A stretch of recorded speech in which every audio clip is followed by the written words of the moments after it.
Angel Rebo, known as the CEO Confidant. Is an influencer, international TV host, public speaker, CEO consultant, board member, and philanthropist.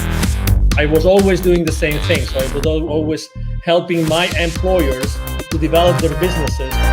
I think that business leaders now need to be conscious like never before. They need to hear different messages. Angel has empowered more than 1,500 CEOs in 33 different countries and speaks 5 languages.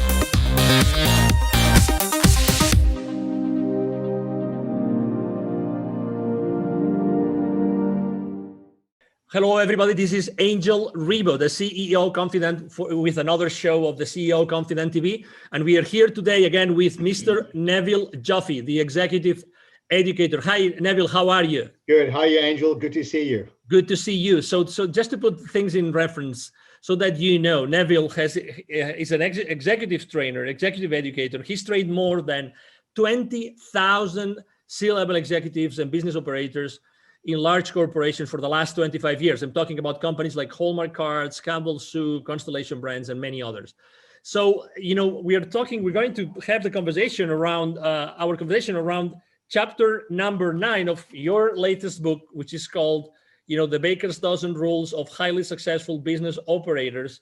And the title of the book is pretty straightforward. I love it. It's POPPEN, which might not tell you much yet, but when I tell you what POPPEN means, it will. If your process or proposed plan doesn't improve equity, the answer is no. That's a pretty provocative, thought-provoking title, Neville, don't you think?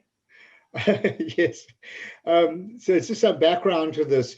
During all my teachings for the last lot of years, I've often had CFOs or financial people sitting in my business literacy workshops, not about them learning this material, but rather how to communicate this with their own employees.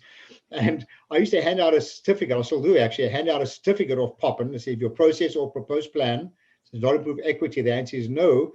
I see the CFOs pasting this to their door.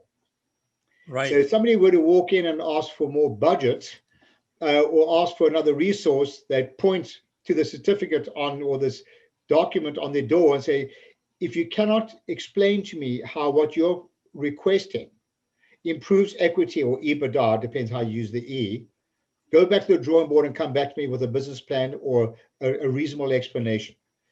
Because people are so used to asking for things without actually justifying the financial implications of what they're asking for, or understand that they shouldn't be looking at numbers in isolation, which is another chapter of the book. Don't examine numbers in isolation.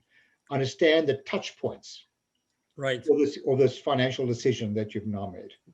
Why would you say that people, I mean, it sounds so natural and so obvious, but it's not the case. Why do you think this is not the case? That typically people don't have this in their mind before making a business decision? One word for it, Angel: naivety. Naivety. People are naive. People are financially naive. And I know the listeners have heard this expression before, but people don't know what they don't know. They don't know what they don't know. They never or rarely apply their mind to all the touch points, all the resources that are affected as a result of a decision. So, for example, someone in marketing may say, we're going to put out a marketing initiative. It's going to cost us $100,000, and we're going to increase revenue. Okay, so it happens to work. We increase revenue. Maybe it's a wonderful marketing campaign, but how many of the people in the organization, we're putting the CFO aside here, how many people in the organization actually have thought about what other resources are affected when revenues increase? Have they thought about how much volume you're going to sell when you step up a cost? Have they thought about the amount of cash flow that is required? Have they thought about the impact to profitability, which is affected with equity? So in the absence of everybody understand the financial implications of these decisions, these people are working in a vacuum, examining numbers in isolation, which is another chapter. Don't examine numbers in isolation. It was pretty shocking to listen to you when you said naivety, right? Because obviously there's so much money spent in education in corporate, right? So naivety. So have you actually tested or tried or asked, what would you say is the rate of financial illiteracy in corporations today? Oh my word, Angel, we've polled people over the last almost 25 years using various methodologies. And according to our testing, I'm talking about non-financial people now, operators, whether it be executives, I'm including senior executives in companies, right down to grassroots. The average level of financial literacy is less than 40% at a basic level. Expressing this another way, the majority of people are 60% financially illiterate. Wow. I mean, you know how scary that is? Yeah, can you imagine how much profit is left on the table, if you will, by making financial decisions that have a financial implication and they don't even know it? How can the training that you deliver, right? The training that you've been delivering and that you deliver today, how can it help organizations to do a better job? So if you look at the framework on the top corner of my screen, you'll see that it says sustainable profits and cash flow. That's the reason why we're in business. It should drive sustainable profits and cash flow. Your investors don't really care that much about what we do. They really care about profits and cash flow in the end. But to do that, nobody can do it alone. So the objective of our education programs is to help. Well, first, let me go back one step. You'll see on the top it says accountability. It's not reasonable to hold people accountable if they're not engaged in the decision-making process and if they're not educated. Right. It's just not reasonable. So it is incumbent upon the leadership of an organization to ensure, however they do this, to ensure that people are engaged in the process of decision-making, and that they are educated to understand the financial implications of the decisions, always pointing to the ultimate reason why we're in business, which is profits and cash flow. In the absence of which they are operating in a vacuum, and it is so dangerous. So according to your experience, what do you think makes the way that you've been training, you've been educating, business operators in the last 25 years, what makes it different?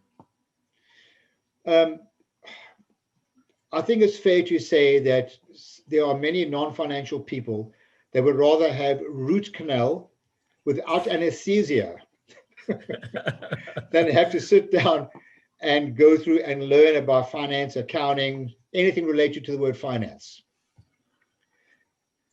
Herein lies the issue. It's because of that companies are not losing money, but losing the opportunity to have made so much more money by people being aware. This is not about turning people into accountants.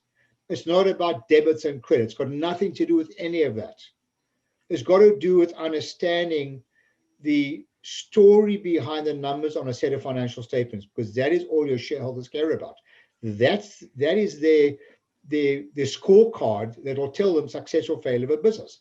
Therefore, everyone needs to understand what the scorecard, the statements will look like as a result of their decision. And everything should point to it, in the absence of which they're making naive decisions, to the point I made earlier on. Wow. If people would like to know more about this, Neville, what's the best way to connect with you? Oh, I love a good debate. Just contact me, Neville, Neville, at bizwisdom, bizwisdom.com.